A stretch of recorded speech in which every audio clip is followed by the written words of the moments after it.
প্রিয় দর্শক, আজকে আমি এক মুরব্বী চাচার কাছে আসছি।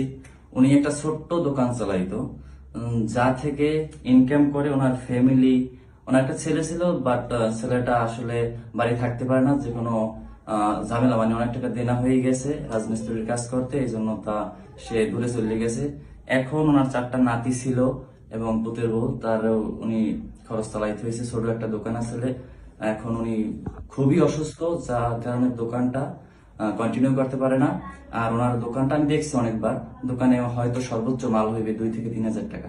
ওই দিয়ে উনি এভাবে তো উনি আসলে এখন উনি রান্না করে খায়। এই অসুস্থতা নিয়েও ওনার অবস্থা খুবই খারাপ। তো ওনার মুখ থেকেই আমরা শুনবো ওনার আসলে কি কি সমস্যা। আচ্ছা টাকা কোন আবার সমস্যা হলো শ্বাসের সমস্যা। শ্বাসের সমস্যা, শরীরে রক্ত নাই, গায়ে শরীরে দুর্বল, খাওয়া দাওয়া ঠিক মতো খাইতে পারতেছে না, তো ভাত মহিলে বমি হয়, এই অবস্থা আর কি। চিকিৎসার খরচ চালাইতে পারেন? হ্যাঁ, চিকিৎসা করলে মাসে সহযোগিতা করে, এই যে আমি সহযোগিতা করলে এই যে চিকিৎসা করি, বুঝলেন? ঠিক মতো তো 101 বছর চলে, এই 101 বছর চলে। বয়স 101 বছর। উনি অসুস্থতার কারণে ওইভাবে বলতে পারে না।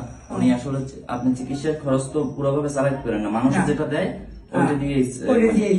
আচ্ছা ঠিক আছে, দেখা গেছে অনেক সময় আপনি কেউ দেয় নাই সহযোগিতা, দেখা গেছে ওষুধ আনতে পারেন না, এরকম হয়। তো আপনারা সহযোগিতা করে দেয়, ওই টাকা দিয়েই চিকিৎসা করে। তো আপনারা তো দেখছেনই ওনার অবস্থা। 1 কেজি চাউলে 8 দিন খাই, 8 দিন 1 কেজি চাল দিয়া। উনি আসলে 1 কেজি চাল দিয়ে 8 দিন খায়। 8 দিন। তো কি একটা অবস্থা, আপনারা তো বুঝতেই পারছেন। তো আসলে আমার আসলে এরকম সামর্থ্য নাই। তো আমি চেষ্টা করবো ওনার জন্য কিছু করার জন্য, দেখি পারি কিনা। আর প্রিয় ভাই ও বোনেরা, যদি আপনারাও কোনো সহযোগিতা করতে পারেন তাহলে ইনশাআল্লাহ।